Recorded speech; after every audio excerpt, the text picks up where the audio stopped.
ልክ ከ8ኛ ክፍል ወደ 9ኛ ክፍል ሳልፍ ደስታ የሚያደርገኝን ነገር አሳጣኝ። አበድኩ። ልቤ በደስታ ጧል ልትል ደረሰች። የባሰ ደስታዬን ጣራ ያስነካው ጉዳይ ደግሞ ወደ 9ኛ ክፍል ማለፌ ብቻ ሳይሆን 9ኛ ክፍል እንድማርበት የተመደብኩበት ትምህርት ቤት ነበር።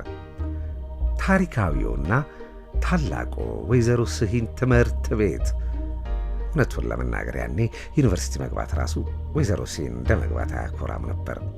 ሰማያዊ ዩኒፎርሙ፣ ምርጥ መምህራኑ፣ የቀለም ቢባል የሙያ እንዳውም ከዛ በፊት የራሱ የሆነ ትልቅ የሙዚቃ ትምህርት ክፍልና ኦርኬስትራ ቡድን ሁሉ ነበረው። ረጅምና ግርማ ሞገስ የተላበሰው ቢጫ ፎቁ ከሩቅ ተጋድሞ ሲታይ ቤተ መንግሥት እንጂ ትምህርት ቤት አይመስልም። እንዲያውም ይህን ሁሉ ዓመት የተማርኩበት ትምህርት ቤት አሁን ከተመደብኩበት ጋር ሳወዳድረው የሆነ አመዳም ነገር ሆነብኝ፣ ኮሰሰብኝ። ክላሶቹንም ማሳያቸው የዶሮ ቤት መስለው ታዩኝ። ውይ ሞት ይርሳኝ! እንዲህ በደስታ ሰክሬ ጓደኛዬን፣ አብሮ አደጌን፣ ዓላሜን ረሳሁት። የት ሄደ? ፍለጋ ጀመርኩ። ዓላሜን ጓደኛዬ ነው፣ አብሮ አደጌ፣ ዝምተኛ ልጅ ነው። ድፍን ተማሪው በዝምታውና በጉብዝናው ነበር የሚያውቀው። ትምህርት ቤቱን አካልዬ ሳጣው በትምህርት ቤታችን የኋላ በር ወጥቼ ሁልጊዜ ወደምንቀመጥባት ትንሽዬ ጫካ ሄድኩ። ያውና ብቻውን ተክዞ ተቀምጧል። አቤት አቀማመጡ ሲያሳዝን! ያ ረጅም ቁመቱ እንደ ሳምቡሳ ጥቅልል ብሎ ውስጡ የሐዘን ምስር ተሞልቶበት ግራ ገባኝ። በዚህ ልዩ ቀን እንኳን ዓላሜን ማንም ያዝናል ብዬ አላሰብኩም ነበር። ምን አስተከዘው ግን? ካርዱን ባይኔ አይቼዋለሁ። 99 ነጥብ ምናምን ነቅንቆት ነው ያለፈው። ያውም ከትምህርት ቤቱ አንደኛ ወጥቶ። ምን ሆንክ? ምንም። እነዚህ ምን ጎለተክ?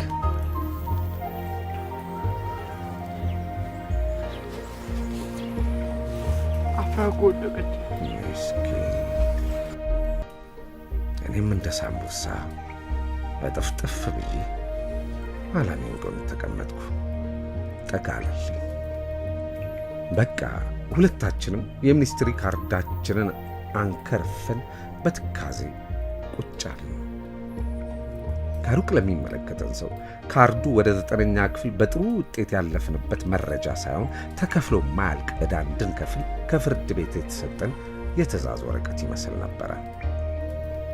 ስናሳዝን ደሴ እውቀት ጮራ ትምህርት ቤት ጀርባ ጦሳ ተራራ ስር እኔና ዓላሜን በትካዜ ተቀምጠን ቀረን። እስካሁን እንደ አፍራ ትልልቅ አይኖችና እንደ ቲማቲም የቀላ ከንፈር ያላት ሴት አይቼ አላውቅም። ለነገሩ እኔ ትዝ የሚለኝ አይኖቿና ከንፈሮቿ ናቸው እንጂ አፍራ ውብ የሚለው ቃል የማይገልጻት ጉድ ነበረች። ቁመቷ ምዝዝ ብሎ ይወጣ፣ ፀጉሯ በስፖርት ፔሬድ ጠቅልላ ካሰረችበት ስትፈታው መቀመጫዋ ላይ የሚደርስ፣ በዚያ ላይ ጥቁረቱ፣ በዚያ ላይ ብዛቱ።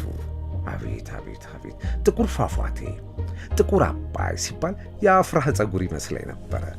እጆቿ፣ እግሯ፣ ኧረ የአፍራህ ቁንጅና በመቶ ዓመት አንድ የሚከሰት አይነት ነገር ነው። ወሎ የቆንጆች ሀገር ሲባል አፍራህ ትዝ ትለኝና ሀቅ ነው እላለሁ። እንዲያውም ወሎ አፍራህን ብቻ ይዞ ከድፍን ኢትዮጵያ ጋር በቁንጅና ቢወዳደር አጠገቡ የሚደርስ ያለ አይመስለኝም። ታዲያ ይህን ሁሉ ቁንጅና ይዛው 7ኛና 8ኛ ክፍል እኛ ክፍል ነው የተማረችው። ይህን ጉድ ችለን መማራችን ተአምር አይደል? በዛ አፍላ ዕድሜ ኤርታሌ ላይ ጥደው እኮ ነው ያስተማሩ። ዳኛቸው የሚባል ሌላ ክላስ የሚማር ጓደኛችን ልክ የረፍት ሰዓት ሲደወል እንቅፋት እስኪደፋው የሮጠኛ ክፍል ይመጣና አፍራህን እያየ እንዲህ ይለናል። አፍራህ ያለችበት ክላስ አንድ ቀን ብማር አንጎሌ ይከፈት ነበረ። ከ100 ነበረ ማመጣው። መናፈሻ ውስጥ እኮ ነው የምትማሩት። ብርቅዬ ድንቅዬ ፍጥረት እየጎበኛቸው። ቱሪስት ናችሁ እኮ ቱሪስት።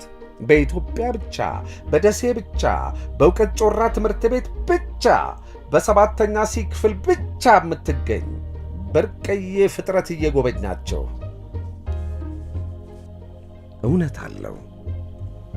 አፍራህ እነዚያን አይኖቿን አንዴ ስታሳርፍብን ልባችን ከቅቤ የተሠራች ይመስል ቅልጥ። ደሞ አይኖቿን ጨፍና የምትስቀው ነገር አላት። አቤት ሲያምርባት!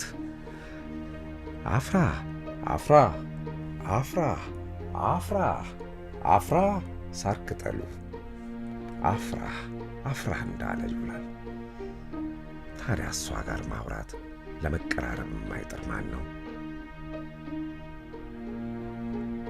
አፍራህ ወይንሸትና ሰዓዳ አንድ ወንበር ላይ ነበር የሚቀመጡት። እውነቱን ለመናገር አፍራህን አይቼ ዳርና ዳር የተቀመጡትን ወይንሸትና ሰዓዳን ስመለከት የምር ሰው አይመስሉኝም።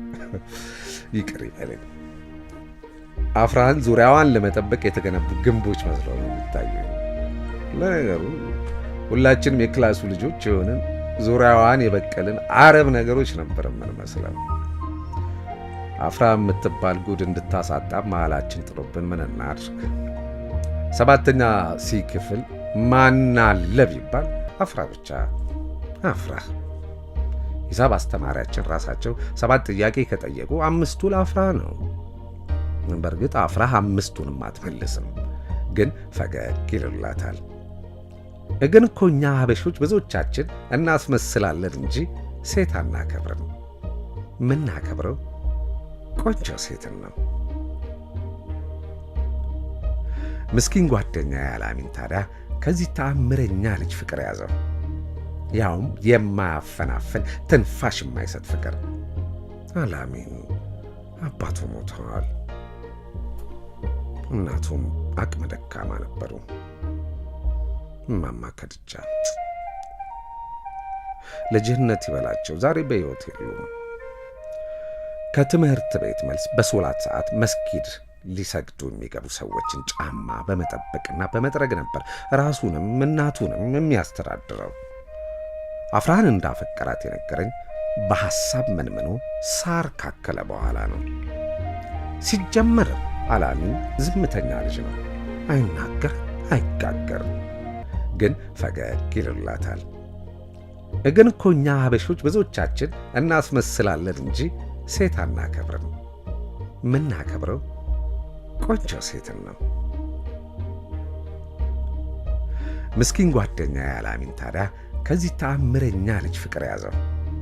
ያውም የማያፈናፍን ትንፋሽ የማይሰጥ ፍቅር። አላሚን አባቱ ሞተዋል። እናቱም አቅመ ደካማ ነበሩ። እማማ ከድጃ ለጀነት ይበላቸው ዛሬ በሕይወት የሉም። ከትምህርት ቤት መልስ በሶላት ሰዓት መስጊድ ሊሰግዱ የሚገቡ ሰዎችን ጫማ በመጠበቅና በመጥረግ ነበር ራሱንም እናቱንም የሚያስተዳድረው። አፍራህን እንዳፈቀራት የነገረኝ በሐሳብ መንምኖ ሳር ካከለ በኋላ ነው። ሲጀመር አላሚን ዝምተኛ ልጅ ነው። አይናገር